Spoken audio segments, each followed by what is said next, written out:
Hello everyone, my name is Bev Witta. I'm a BC chicken grower and I'm also a coordinator of one of the 3 Poultry in Motion educational mini barns that we have in the province. Some years ago, the BC Growers Association and the BC Broiler Hatching Egg Association joined together to develop a program using these mini barns as a way to bring education to the consumer. So we're a regular attraction at all the fairs, community events, and of course we visit a lot of schools too. So I invite you to take a barn tour with me, so come along. Now in this pen here we have Rusty the rooster and 3 hens, Henny, Penny and Jenny, and they live together as a group of breeders, just as they would on the farm.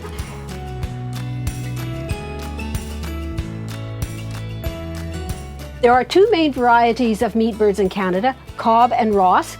These ones are Ross fast feather birds. The Cobb and Ross are very similar in appearance. You'll see that red on top of their head, that's called a comb. The biggest one is on the rooster, of course, and the red hanging down under their head is called a wattle. All chickens have combs and wattles, just of different sizes. These ones are very bright red because these chickens are very healthy and they're very young. They're actually 6 months old. Now over here is the feed pan. The feed pans are up off the floor. That's so the chickens can come and conveniently have something to eat. They can't put their feet in the feed pan, so the feed stays clean and uncontaminated. Here's the water line. Now this works very, very well for the chickens because you know what? Chickens cannot swallow. So they walk up here, put their beak on that little pin, and they get all the fresh water that they would like. So they get the water in their mouth and it goes down into their body by gravity. For food, chickens don't have any teeth. They have a powerful little tongue and lots of saliva in their mouth. So they pick up the food with their beak, gets in their mouth, they use this strong little tongue and the saliva working the food, down it slides down the esophagus and it works its way over to the gizzard. Now we digest our food in our stomachs. Chickens digest their food in their gizzard. The gizzard is an organ about that big. It's very thick and muscular.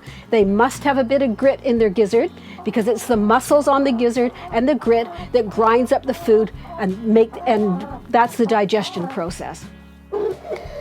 A hen will be 6 months old before she will start to lay eggs. And it takes about 24 hours for that egg to develop inside her body. And it all happens like this. It's very, very fascinating. In the hen's body is a cluster of teeny tiny little yolks. It's up near the back in the chicken. So a little yolk is released. It starts to travel through the hen's body. As it travels, it gets bigger, up to size, the white forms around it, and then there's the membrane, and then the last thing to develop is the shell.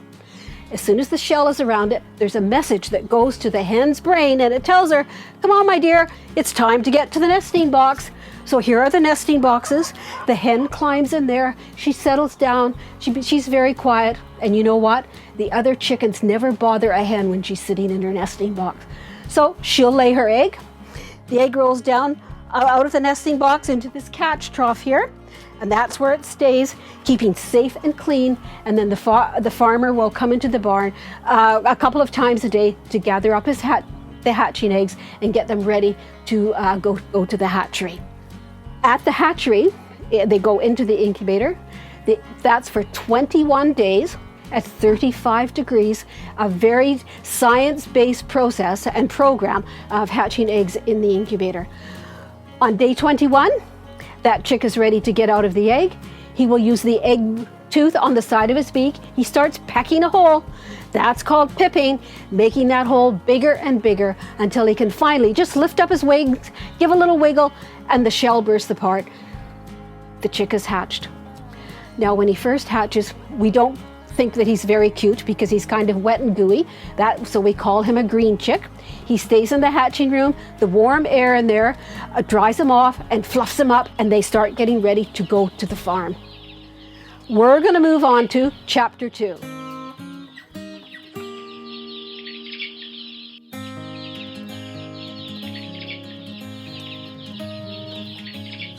So while the chicks are at the hatchery getting ready to make their trip to the farm, the farmer's got a job to take care of.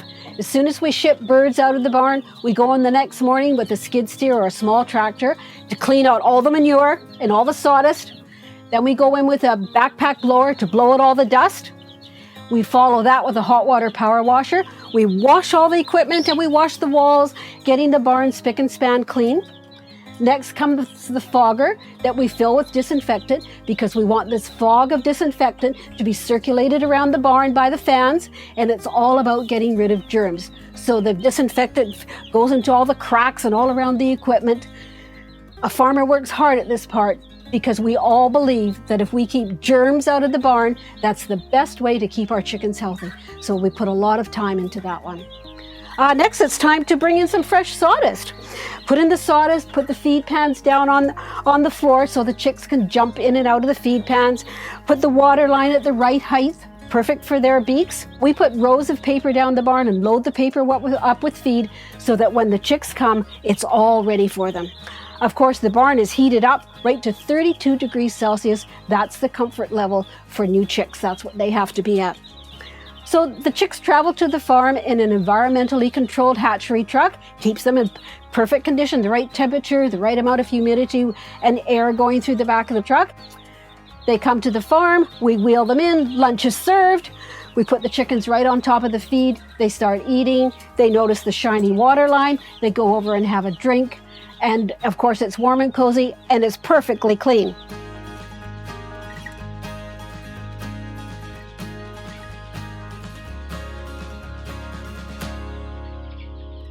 So a farmer will go into his barn 3 or 4 times a day when he's got chicks at this age, and it's all about checking.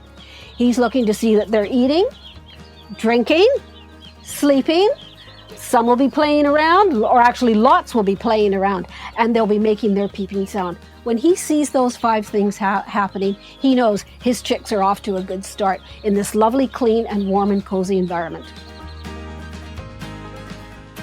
So we're going to go on to chapter 3 now.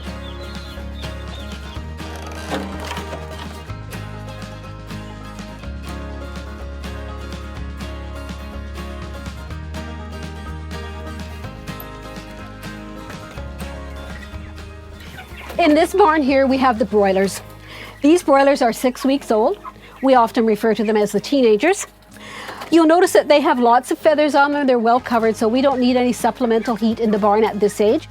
But we do have to pay a lot of attention to ventilation, taking out the hot, stale air and bringing in fresh air, so it's all controlled by the computer program that the farmer has put into his barn. And even in the summertime when it's very hot outside, the cooling program is fired up and it brings in more fresh air.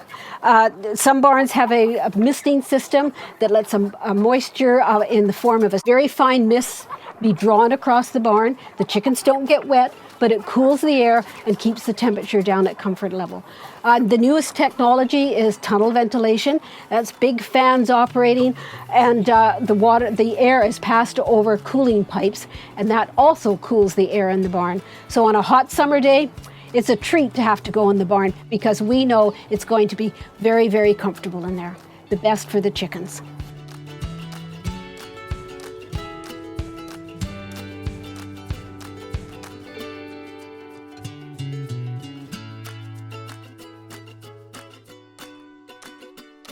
The feed pans are off the floor. The water line is at the right spot. And if you look at the picture on the back wall there, you'll see that those chickens have lots of space. The floor is clean and dry. They're very convenient to get to the feed pans and the water lines. There's the fans hanging from the ceiling that circulates the air around them. And then those yellow boxes that are up near the top, that's where all the fresh air comes in, all controlled by the computer. Now, in this day and age, farmers can check into their barn to make sure everything is working right by using their smartphone, the newest technology. Kids often ask, well, how do I tell the boys from the girls?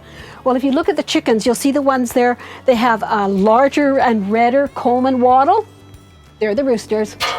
This one here at the front, where her comb and wattle is very shallow and very pale, that's a hen. It's the quick way to tell them apart.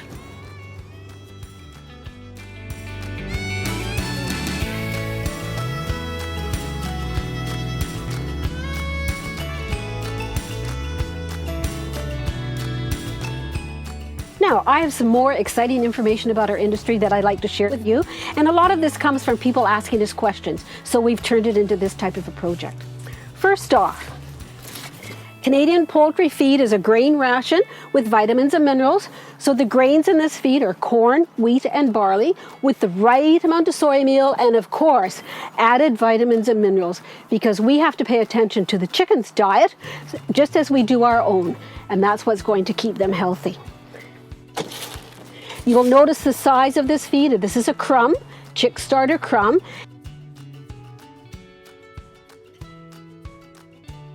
And here's for the big birds, a full-size pellet. Now lots of animals have their food in pellet shape.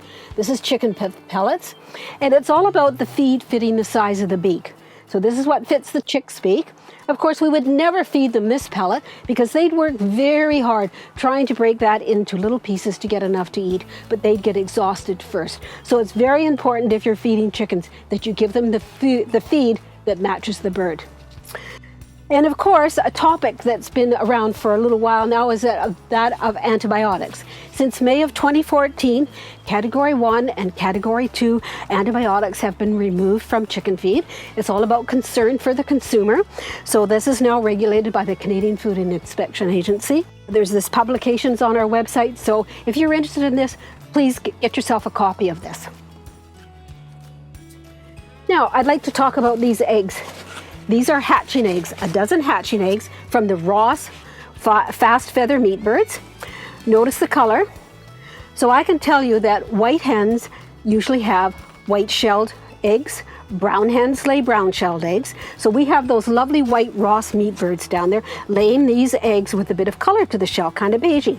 So that's all about science, the science of genetics, because that Ross meat bird was developed with the introduction of brown birds a few generations back, but they've inherited the shell color just like you inherit your hair and eye color from your family. Chickens can inherit shell color. Now these eggs, they're fertilized eggs. They can go in the incubator and you'll get some more chicks.